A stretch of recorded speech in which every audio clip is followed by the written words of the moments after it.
పేదింటి పిల్లలు మంచిగా చదువుకోవాలి, మంచిగా ఆరోగ్యంతో ఉండాలి. పిల్లలు ఎవ్వరు కూడా తిండికి ఏడవద్దని సర్కారు మధ్యాహ్న భోజనం పథకం పెట్టి బల్లలనే తిండి పెడుతుంది. పిల్లగాళ్ళంతా అవ్వలు దర్జా కావాలని సన్నటి బియ్యము, నూనె, పప్పులు, కాయగూరలు, గుడ్డు గిట్లా అన్ని ఇస్తుంది. కానీ పోషమ్మ కూడా పెడితే మైసమ్మ మాయం చేసినట్టు చూడుండ్రి ఏం కథ చేస్తున్నారో. పిల్లలకు పెట్టే బువ్వను కూడా ఇడిచిపెడతలేరు. ఇలా నాలుకకి నల్లచీమలు కొరక కొండ నాలికకు మందేస్తే ఉన్న నాలిక ఊసిపోయిందట. అయ్యో గట్లనే ఉన్నది సర్కారు బయలుదే పగటి బువ్వ పథకం కూడా. బువ్వ పెడితేనన్నా ఎక్కువ మంది వస్తారనికి ఉపాయం చేస్తే అసలుకే హెసరు వస్తున్నది. పోరగాన్ల బువ్వల మన్ను పోసే పని చేస్తున్నారు నడిమిట్ల ఆఫీసర్లు. 50 మంది ఉంటే 80 మంది ఉన్నారని రాసుడు, బియ్యం బత్తాలు మాయం చేసుడు, ఉప్పు నిరపకాయ బయట అమ్ముకుంటున్నారట.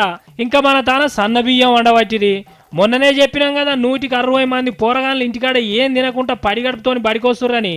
వచ్చినాక ఈడ కూడా సరిపోను పెట్టకుంటే వాళ్ళు ఏం కావాలిగా. వీళ్ళ కడుపులు మాడుతంటే బోకరిగాళ్ళు ఆఫీసర్ల బొర్రలు పెరుగుతున్నాయి, బువ్వ పథకం బిల్లులు పెరుగుతున్నాయి. సెంటర్ గవర్నమెంట్ వాళ్ళు ఎంక్వైరీ చేస్తే తెలిసింది ఈ ముచ్చట.